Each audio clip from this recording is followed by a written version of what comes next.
എന്നും ഒരേ റെസിപ്പി തന്നെ ഫോളോ ചെയ്ത് കഴിഞ്ഞാൽ നമ്മളെപ്പോലെ കുഞ്ഞുങ്ങൾക്കും പെട്ടെന്ന് മടുപ്പ് വരും കേട്ടോ. അതുകൊണ്ട് ഫുഡ് നമ്മൾ മാറി മാറി കൊടുത്തുകൊണ്ടിരിക്കുക, പുതിയ പുതിയ റെസിപ്പീസ് ട്രൈ ചെയ്യുക.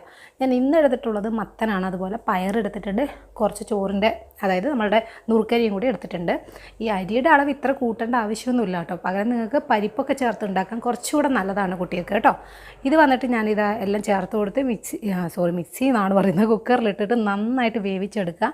ഈ പയർ ചേർക്കുന്നതുകൊണ്ട് കുട്ടികൾക്ക് പല്ല് വരാത്ത കുട്ടികളൊക്കെ ആണെങ്കിൽ നിങ്ങൾ അതൊന്ന് ബ്ലെൻഡ് ചെയ്തിട്ട് കൊടുക്കുന്നതായിരിക്കും നല്ലത്. കൈവച്ച് ഉടച്ചാൽ അത്ര ഒരു സുഖമായിട്ട് നമുക്ക് കിട്ടില്ല കേട്ടോ. അപ്പോൾ ഇതൊന്ന് ട്രൈ ചെയ്ത് നോക്കുക.